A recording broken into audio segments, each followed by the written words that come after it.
자, 사랑하는 사람과 결혼하기로 결정합니다. 그리고 날짜를 잡습니다. 그리고 여러 가지로 준비하는 시간들 굉장히 육체적으로 피곤합니다. 한국 같은 경우에는 뭐 혼수도 준비해야 되고 드레스도 입어봐야 되고 또 야외 촬영도 해야 되고 굉장히 바쁩니다. 그런데 정말 꿈 같은 시간들입니다. 그러다가 결혼 날짜가 점점 다가오게 되면 그 설레임은 최고조까지 올라갑니다. 그러다 결혼은 현실이죠. 꿈 같은 환상에 머물러서는 안 된다고 또 주변에서 꿈 깨는 이야기들을 많이 합니다. 지금 그렇게 좋지만 결혼해서 살아봐. 그러면서 괜히 이제 초치는 이야기도 하고 꿈 깨라고 많은 조언들을 합니다. 오늘 본문 이스라엘 민족도 마찬가지입니다. 오늘 이스라엘 민족도 40년간의 광야 생활을 이제 마무리해 그리고 이제 약속의 땅 가나안 입성을 앞두고 있습니다. 400년간 그 식민지 생활이 있었습니다. 근데 약속의 말씀은 있거든요. 근데 이게 현실화되질 않죠. 400년이 끝나고 이제 출애굽합니다. 그런데 그것이 또 바로 이루어지지 않습니다. 40년간의 광야 생활이 있었습니다. 근데 정말 때가 되면 그 조상들이 그렇게 바라던 약속의 땅에 들어갈 날이 얼마 남지 않았습니다. 더 설렐 수밖에 없는 이유는 그들이 원했던 것이 아니에요.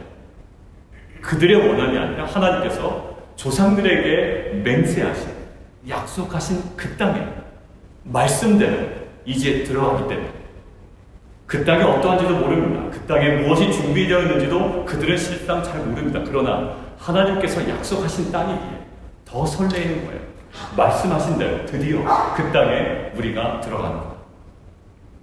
그런데 아까 결혼식을 앞둔 신혼 부부에게 예비 부부에게 꿈 깨야 되는 것이 있는 것처럼 오늘 이스라엘 민족도 약속의 땅에 들어가지만 꿈 깨야 하는 어떠한 일정의 부분이 있는 겁니다. 자, 가나안 입성 전이죠. 40년의 광야 생활의 마무리입니다. 그런데 40년 광야를 마무리하는 이 모습이 저에게는 신약의 어떠한 모습과 오버랩이 됐습니다. 여러분 혹시 오버랩되는 장면이 있으세요? 40년의 광야가 마쳐졌습니다. 이제 새로운 가나안으로 갑니다. 근데 이것이 신약의 어떠한 모습과 오버랩이 되더라고요. 어딜까요? 예수님의 모습입니다. 예수님이 광야에서 40일 동안 시험 받으시고 금식하시고 그것을 마치신 후에 공생애를 시작하십니다. 그것과 저는 비교가 됐습니다. 이스라엘 민족은 40년 광야 생활 후 가나안으로 들어가고요. 그리고 예수님은 40일 광야 금식 후 시험 받으신 후에 이제 공생애가 시작됩니다. 자, 두 그림 모두 어떻게 될까요? 광야를 마무리하고 새로운 출발을 앞둔 시점이라고요. 광야가 종료되었어요. 자, 그런데 이것이 무리가 없는 비교라는 것이 제가 자료를 찾아다 보니까 오늘 본문을 그렇게 보는 학자들의 의견이 실은 있었습니다. 그리고 그것이 맞다라는 구도가 그 내부적인 증거가 있는데 이렇습니다. 예수님께서 광야에서 40일 금식 이후에 성령에 이끌려서 사단에게 시험받는 장면 여러분들 기억나시죠? 그때 사단의 시험이 있습니다. 세 가지 시험이 있는데 예수님께서 그 사단의 시험을 물리치신 방법이 있습니다. 제가 주중에 나눈 것처럼 사단의 멱살을 잡고 물리적인 힘으로 사단을 물리치신 것이 아니라 사단의 시험과 유혹을 물리치신 방법이 있는데 무엇일까요? 하나님의 말씀으로 그 유혹을 물리치셨어요. 자, 그때 그 사용했었던 그 말씀이 오늘 이 신명기 6장 오늘 본문의 말씀이란 말이에요. 광야 40년을 마치고 가나안에 입성하는 이스라엘 민족과 광야 40일을 마치고 새로운 공생애를 시작되는 예수님의 모습은 뭔가 닮아 있어요. 그리고 예수님조차도 이스라엘 민족에게 주었던 그 메시지를 가지고 사단을 물리치시더라는 말입니다. 자, 한번 볼까요? 사단이 높은 곳으로 올라가서 천하만국과 영광을 보여줍니다. 엎드려 경배하면 이 모든 것들을 내게 주겠다라고 할 때 사단에게 향했던 예수님의 말씀이에요. 한번 보실까요? 시작. 이에 예수께서 말씀하시되 사탄아 물러가라. 기록되었으되 주 너희 하나님께 경배하고 다만 그를 섬기라. 오늘 본문 몇 절일까요? 13절의 내용입니다. 그러니까 오늘 본문 13절의 내용을 가지고 예수님께서 사단을 물리치셨다는 거예요. 자, 그리고 사단이 또 뭐라고 그러면 네가 만약에 하나님의 아들이거든 뛰어내려봐라. 그러면 하나님께서 사자를 보내서 받아주실 거다라고 이야기하는 거예요. 그 유혹에 대하여 예수님께서 뭐라고 말씀하셨는지 함께 보겠습니다. 시작. 예수님께서 이르시되 또 기록되었으되 주 너의 하나님을 시험하지 말라 하였느니라. 오늘 본문에서는 몇 절일까요? 오늘 본문에서는 16절입니다. 즉 어떻게 될까요? 이스라엘이 새롭게 들어가야 할 약속의 땅에서 직면해야 될 그런 위험들이 있거든요. 오늘 제목처럼 풍요의 위험이 있고요. 또 부족의 위험이 있어요. 그것 때문에 망각의 위험이 있고 또 그것들로 인하여 하나님께서 우리에게 주신 것에 대한 또 잊지 말아야 될 것들이 있습니다. 자, 이스라엘이 새롭게 들어갈 약속에 대해서 직면할 위험들, 또 조심해야 될 그 위험들. 그러니까 예수님도 광야 40일을 마무리하는 그 시점에 이 위험들을 직면하셨다는 거예요. 누구를 통해서? 사단을 통해서. 결국 예수님도 공생이라는 새로운 시작을 앞두고 사단으로부터 여러 가지 현실적인 유혹으로 도전받았다라는 거예요. 자, 그런데 예수님께서는 이러한 유혹에 대하여 신명기 6장에 대한 깊은 묵상으로 그리고 신명기의 말씀으로 사단의 집요한 공격을 물리치셨다는 것을 우리가 알 수 있습니다.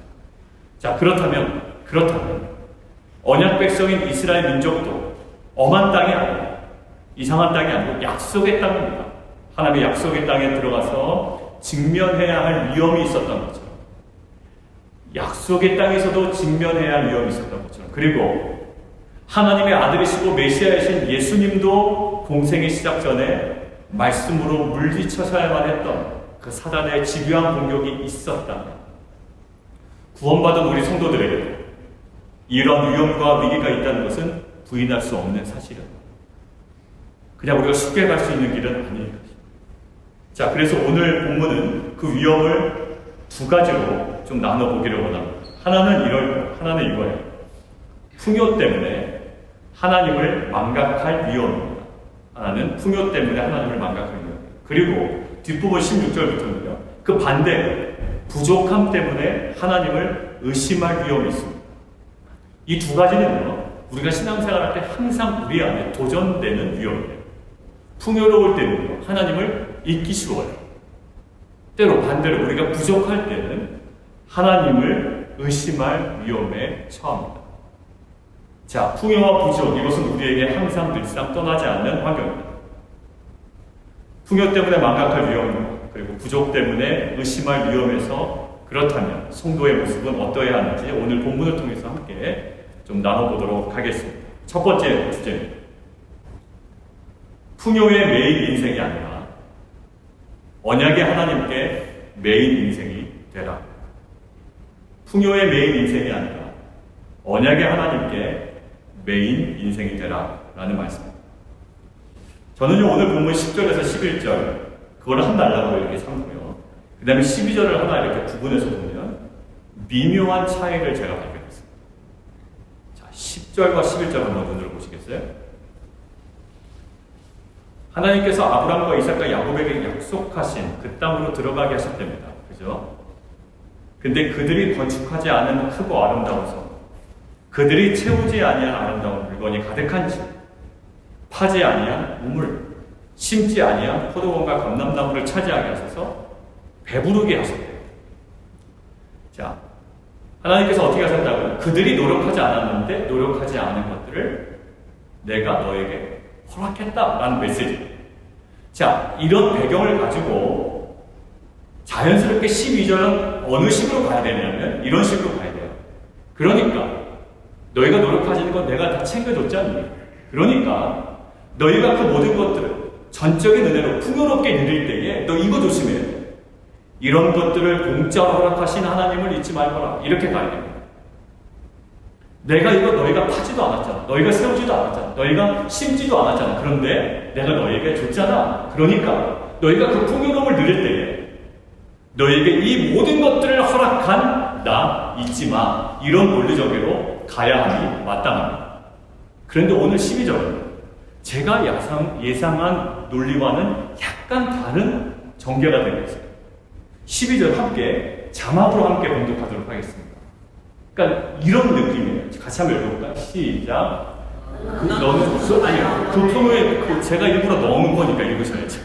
자, 시작. 그 풍요의 시기에 너는 조심하여 너를 애국 땅 종되었던 집에서 인도하여 내신 여호와를 잊지마.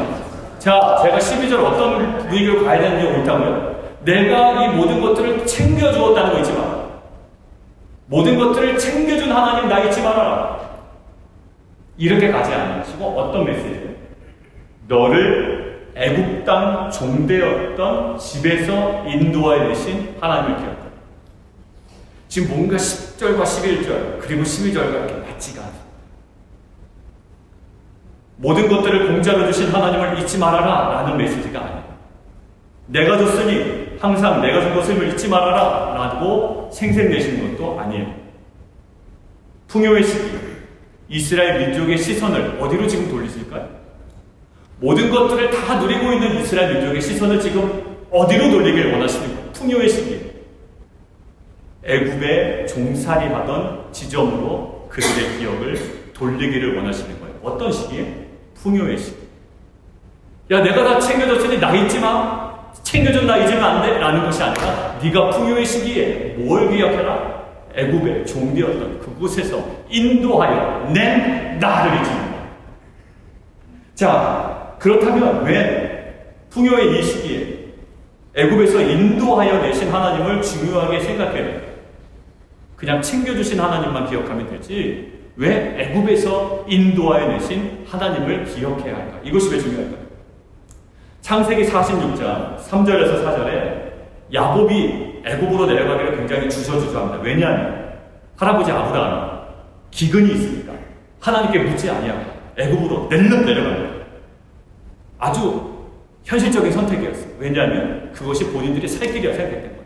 거기 가면 돈을 더 많이 벌 수가 있어요. 거기 가면 또 풍요로울 수가 있어요. 선택했는데 아브라함이 잘못 선택한 겁니다. 그러니까 그 얘기를 듣고 있었던 거예요. 우리 할아버지가 이 땅에 기근이 있으니까 낼름 애굽으로 내려갔대. 근데 거기서 안 좋은 일이 있었대. 그러니까 야곱이 차마 신앙적 양심상 애굽에 자기 아들이 있음에도 불구하고 냉큼 못 내려가는 거예요. 주저주저 하나님께 기도하고 있을 때 하나님이 이렇게 말씀하십니다. 함께 읽을까요? 시작. 애굽으로 내려가기를 두려워하지 마라. 내가 거기서 너로 큰 민족을 이루게 하리라. 내가 너와 함께 애굽으로 내려가겠고 반드시 너를 인도하여 다시 올라올 것이다. 예, 내려가기 주저하지 마. 이제는 가. 내가 함께 갈 거야. 그리고 다시 때가 되면 약속의 땅으로 너희들을 불러낼 거야 라는 약속의 말씀이 있었어요. 자, 애굽으로 내려간 이유가 뭡니까? 돈 때문에 간 게 아니에요. 야곱이라고 칭해지는 그 이스라엘은 왜 애굽으로 내려간 겁니까? 말씀 때문에 내려간 겁니다. 그리고 언제 올라올 거예요? 무엇 때문에 올라올 겁니까? 말씀 때문에 올라올 거예요. 결국 뭡니까? 언약의 성취예요. 결국 뭐냐면 애굽으로 인도하여 되신 여호와를 망각하지 말라라고 메시지를 전하시는 이유는 조상들에게 야곱에게 말씀을 주시고 말씀과 언약을 성취하신 하나님을 잊지 말라라는 거예요. 언제? 풍요의 시기. 풍요의 시기에 내가 너 챙겨준 거 잊지 마 이런 수준이 아니라 풍요의 시기에 너가 꼭 잊지 말아야 될 것이 있어. 뭐냐면 언약의 하나님 말씀이 이루어졌다는 그 사실을 꼭 잊지 말아라. 많은 것을 너희에게 공짜로 선물해준 하나님이기도 하지만 풍요의 시기에 그것을 기억하기보다 이거 누가 줬지? 하나님 주셨지. 하나님 주셨어요. 하나님 주셨어요. 물론 해야 됩니다. 그러나 풍요의 시기에 꼭 기억해야 되는 것은 하나님 주신 거 맞지만 더 근본적으로 기억해야 하는 것이 있다는 거예요. 이거저거 내가 준 거야 나 잊지 말아라가 아니라 풍요의 시기에 다시금 우리가 기억해야 하는 것은 나는 언약을 성취하시는 하나님이라는 것이고 또 그 언약을 성취하시는 하나님을 기억하라는 겁니다. 여러분들 왜 그럴까요? 왜 그럴까요? 왜 굳이 언약을 성취하신 하나님을 풍요의 시기에 왜 기억해야 될까요? 이스라엘 민족의 실은 가나안으로 들어간 이후에 정말로 그들이 노력하지 않았던 것들을 굉장히 많이 없습니다. 정말 파지 않았던 우물도 얻게 되고, 세우지 않았던 집도 얻게 되고, 좋은 집도 얻게 되고, 좋은 성읍도 얻게 되고, 우물도 얻게 되고, 포도원도 얻게 되고. 자, 잘 생각해 보세요. 그들이 누리는 성읍, 집, 우물, 포도원, 이거 실은 누가 주신 거죠? 네, 하나님 주신 거예요. 그런데 그들이 가서 보니까 이거 누가 만든 겁니까? 예, 그 사람들이 만든 거예요. 가나안 사람. 굉장히 머리가 똑똑한 사람들이고, 이렇게 아름다운 집, 이렇게 좋은 성읍을, 이런 좋은 우물을, 이렇게 좋은 포도원을 이렇게 잘 가꿨어? 라는 마음이 가게 됩니다. 그리고 가나안의 신은 어떤 신이라고요? 풍요의 신이에요.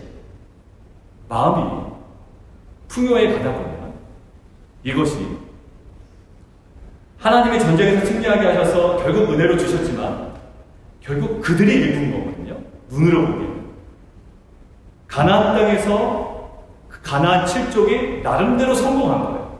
그런데 성공한 그것을 하나님께서 뺏어서 주신 것일 뿐 일단 그들은 그 땅에서 성공해 본 사람들이거든요. 그러니까 가나안의 족속의 실력을 간구할 수가 없는 거예요. 그들의 농경 방식을 간구할 수가 없어요. 그들의 삶의 방식을 무작정 간구할 수가 없는 거예요.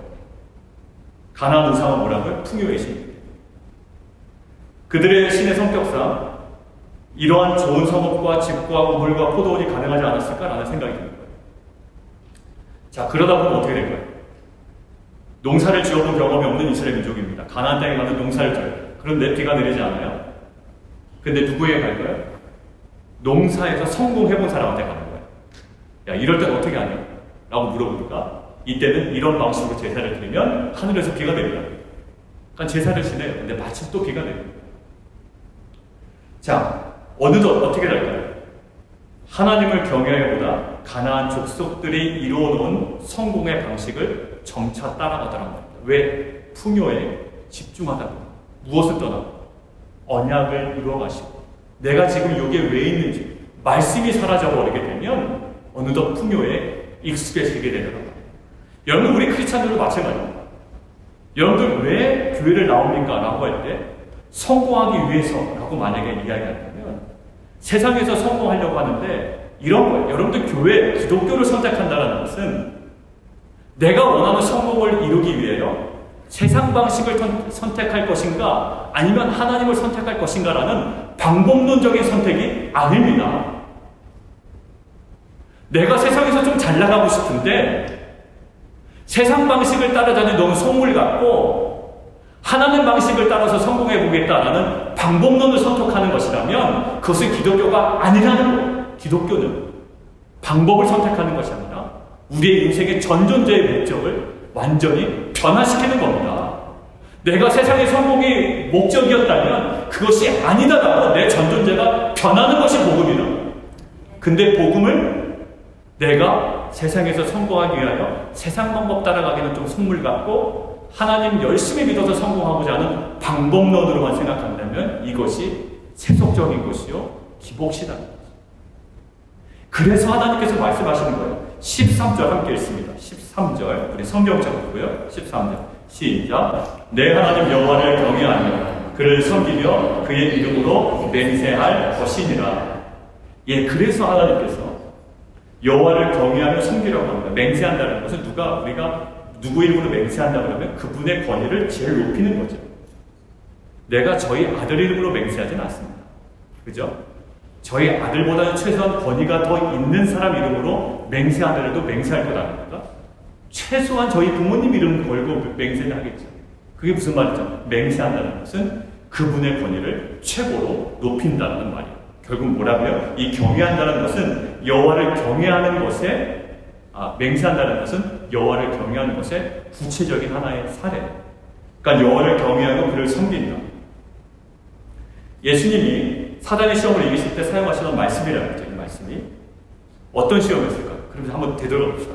이 본문을 어떤 시험을 받을 때 이 메시지를 던져서 읽어냈을까요? 사단이 마귀가 그를 데리고 지극히 높은 산으로 갑니다. 그리고 천하 만국과 그의 영광을 보여줍니다. 모든 풍요로움을 보여줘요. 그리고 이렇게 얘기해요. 네가 나한테 엎드리면 지금 엎드리면 이 모든 것을 내게 주겠다. 그때 이제 말씀하시는 거예요.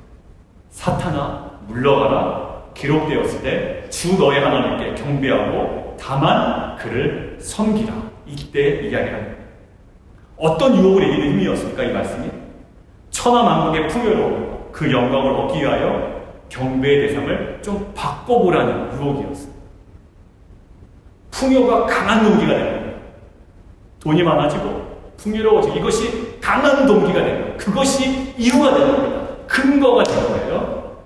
근데 풍요가 동기가 되면 풍요를 한번 풍요를 이루어봤던 가나안의 사람들의 방식 우리가 쉽게 취할 수 있는 겁니다. 뭐가 풍요가 동기가 되느냐? 풍요가 동기가 됩니다. 세상에서 성공한 나, 잘 되는 나, 이것이 복음이 되어버리면 잘 되는 나를 가능하게 하는 어떠한 것도 취할 수 있는 겁니다. 약간 이단도 취할 수 있는 것이고요. 이상한 복음도 우리가 취할 수 있는 겁니다. 믿습니다 해서 우리가 얻으면 그냥 믿습니다 따라하는 거예요. 얻어내기 위해서. 우리도 마찬가지입니다. 하나님의 은혜로 풍요의 시기를 보낼 때가 있습니다. 근데 하나님이 허락하신 건 맞아요. 풍요의 시기 하나님이 허락하신 건 맞습니다. 애써 부인하진 않겠지만 인간의 마음에는 이런 생각이 들게 되고 있어요. 그래도 우리 남편이 열심히 한 부분도 있지. 그래도 우리 회사 실적이 좋은 요인도 있지. 그래도 미국 트럼프 대통령 때문에 경제가 좋아진 요인도 있지. 시대의 흐름과 트렌드에 맞는 직업을 선택한 것도 요인이 되지. 언약을 성취하신 하나님에 대한 인식은 다 사라져버려요. 현실적인 이유만 등장합니다. 그래서 하나님 뭐라고 해요? 애굽에서 종되었던 애굽에서 인도하여 내시고 그리고 뭐죠? 언약을 성취하신 하나님을 잊지 마라. 언약을 성취하신 하나님에 대한 인식은 사라지고 어느덧 복잡한 세상에서 성공을 가능하게 할 수 있었던 시대 방식을 그냥 따라가게 됩니다. 사단은 예수님께 메시아로서 누릴 풍요에 집중하도록 했습니다. 천하만국의 영광을 다 가져라. 나에게 절하라. 메시아로서의 모든 영광을 다 가져라. 모든 권세를 다 가져라. 라고 했지만 예수님이 취할 수 있는 것에 집중하지 않으셨습니다. 오히려 예수님이 공생의 기간 동안 감당하신 하나님의 뜻 성취될 언약 무엇에 집중하셨을까요? 십자가에만 집중하셨어요. 무엇에? 하나님의 뜻에만 집중하셨다. 온갖 유혹이 와도 실제로 풍요를 누려도 그래도 기억하는 건 예수님이 기억하고 끝까지 붙잡았던 건 뭘까요? 하나님의 뜻, 나를 보내신 하나님의 뜻, 그 십자가만을 주목했다.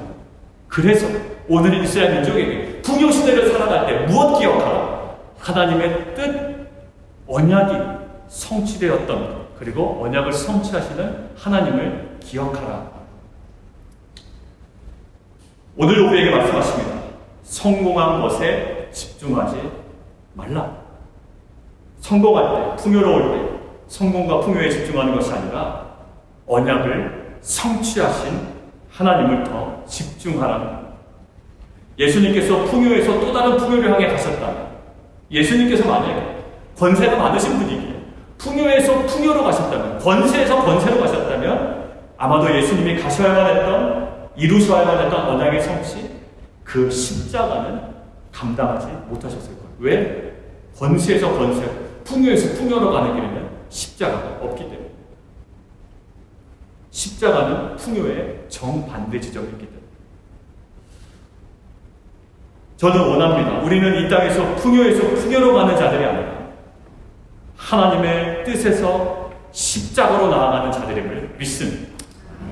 풍요에 겨우 매인 인생이 아니라 그냥 세상에서 너무 성공하고 싶은데 속물 같아서 세상 방식 따라가기는 싫고 예수님 잘 믿어서 성공했다는 이야기를 듣고 싶어서 방법론 선택해서 이 자리에 온 것이 아니라 놀라운 방식으로, 우리가 알지 못하는 방식으로, 십자가의 방식으로 언약을 성취해 가시는 하나님에 대한 매인, 그 하나님께 매인 참된 종의 모습으로 살아가는 빛과 소금 공동체가 되기를 원합니다.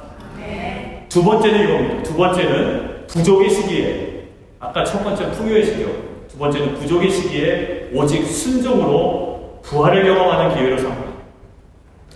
부족의 시기에 오직 순종으로 부활을 경험하는 기회로 삼습니다.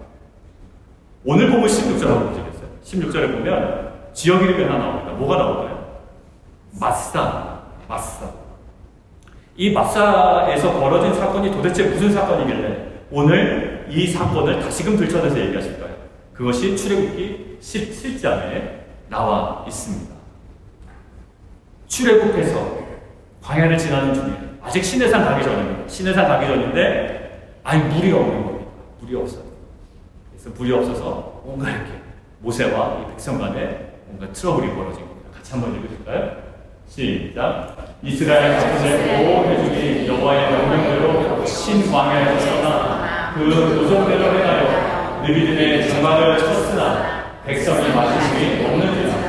백성이 모세와 다투어 이르되 우리에게 물을 주어 마시게 하라. 모세가 그들에게 이르되 너희가 어찌하여 나와 다투느냐?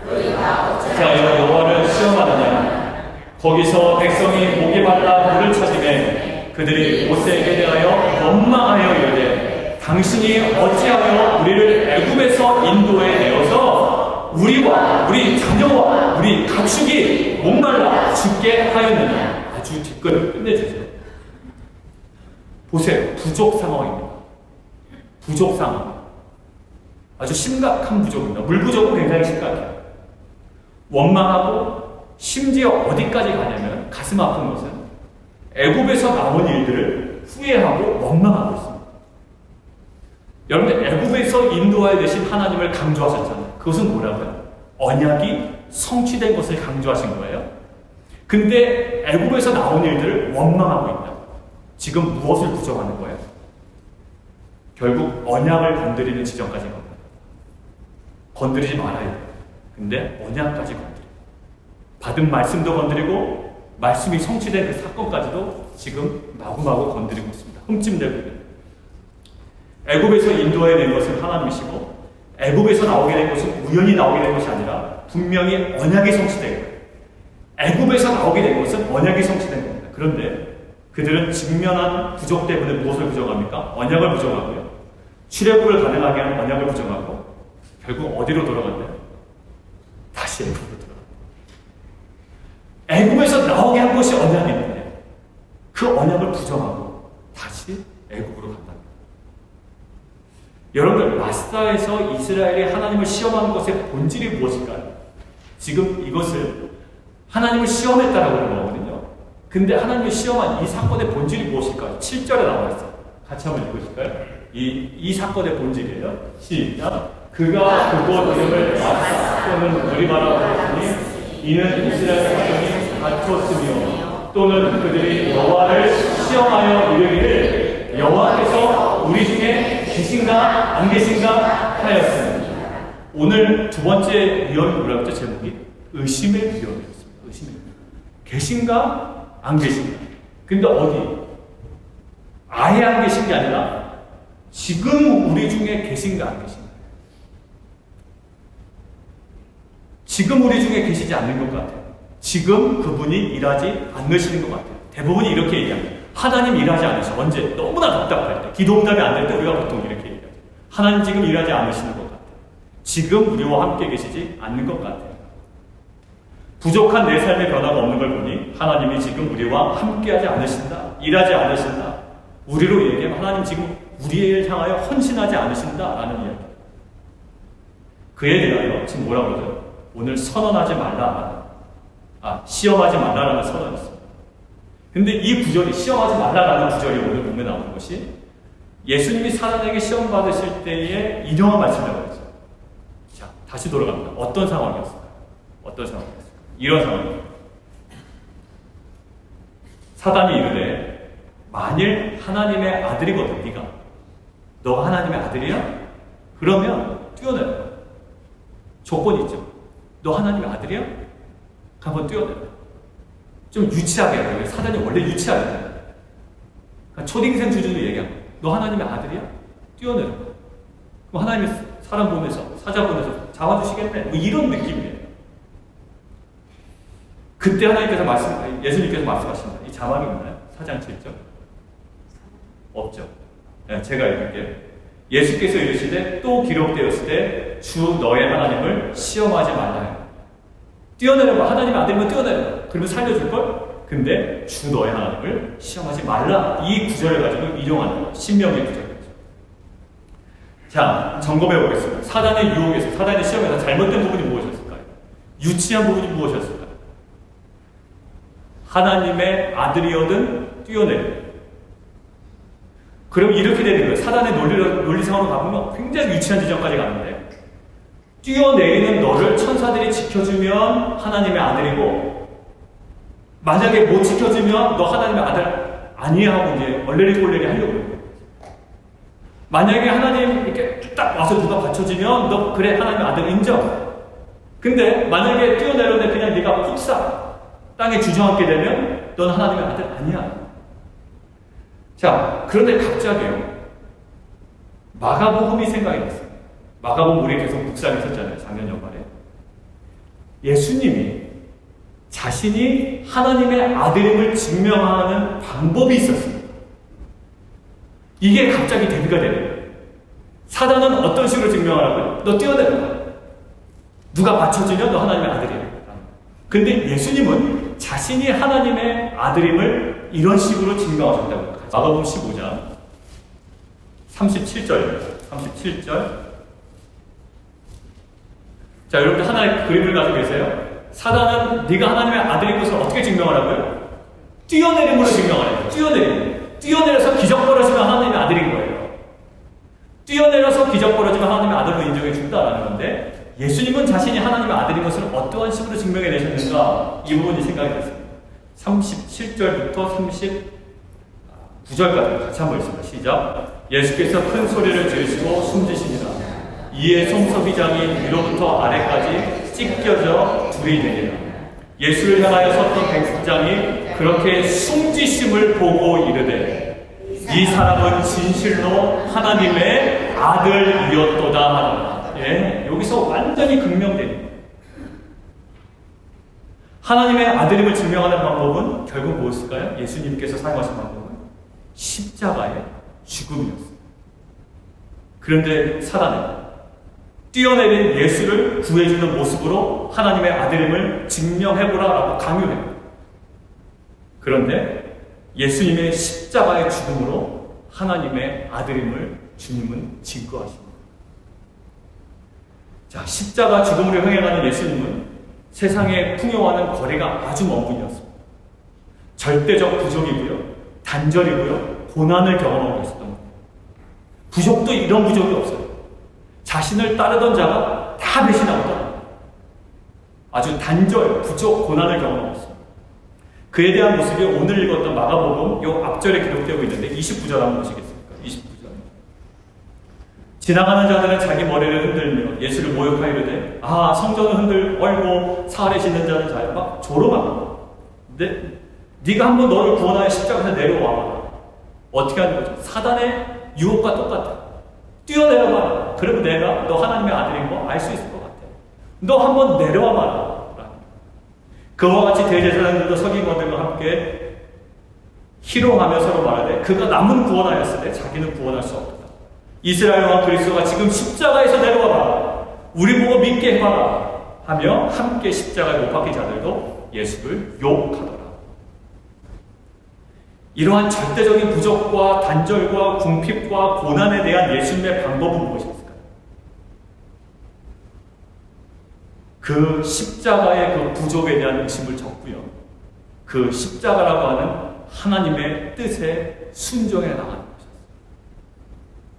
부족일 때 풍요로 가지고, 풍부함을 가지고 증명할 수 있었어요. 기적을 가지고 하나님의 아들인 걸 증명할 수 있었다. 그것은 세상의 방법이에요. 여러분들이 예수를 잘 믿는다고 할 때 여러분들 무엇으로 세상 사람들에게 나가길 원해요? 우리 아들이 남들보다 더 좋은 대학을 가지고 나면 이제 그거 가지고 좀 해볼 만하다. 남들보다 사업이 조금 잘 되면 그거 가지고 설득이 가능하다고 하는 거예요. 그러나 그렇지 않습니다. 복음은 그것에 제한되는 것이 아니라, 설사 그렇지 아니하더라도 하나님께서 원하셨던 십자가의 길로 갈 때 그 십자가가 우리에게 능력이 되는 줄 믿습니다. 그렇기 때문에 풍요에 구걸하지 않으셨다고. 하실 수 있는 분이, 뛰어내려서 하나님께서 받아주실 수 있는 분이지만 결국 간구하지 않으셨던 부분이 있어요. 포기하지 않았던 부분이 있다고. 뭘까요? 십자가였어요. 십자가.